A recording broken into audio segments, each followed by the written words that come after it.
આપણી સંસ્કૃતિનો ધબકાર એટલે ગ્રામ્ય જીવન. ભારતીયતાની ધરોહર એટલે ગ્રામ્ય જીવન. પહેલી વખત પડેલા વરસાદથી ભીની થયેલી માટીની મહેક એટલે ગ્રામ્ય જીવન. સ્નેહની સુગંધ અને માનવતાનો મહેરામણ એટલે ગ્રામ્ય જીવન.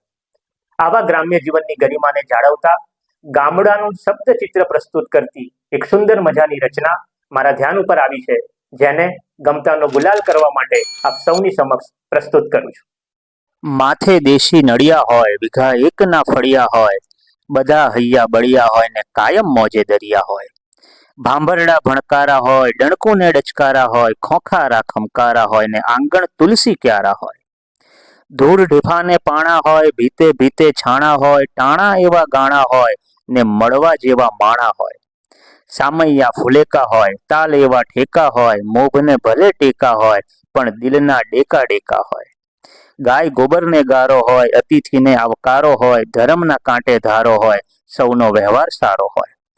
સાહિત્યમાં રુચિ હોય, શેરી વાંકી ચૂકી હોય, બાયુને કેળે કૂંચી હોય, માનવતાની પૂંજી હોય.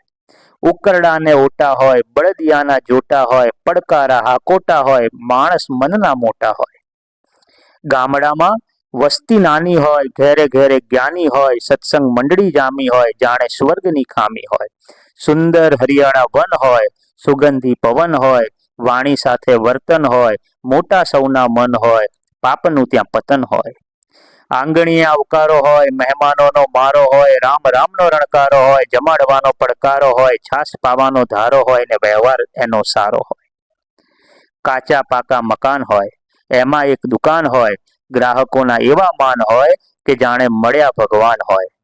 સંસ્કૃતિની શાન હોય, ઓસરીએ રૂમ 4 હોય, ભેડું જમણવાર હોય, ખુલ્લા ઘરના દ્વાર હોય, વહુને સાસુ ગમતા હોય, ભેળા બેસી જમતા હોય, બોલવામાં સૌને સમતા હોય, ભૂલ થાય તો નમતા હોય.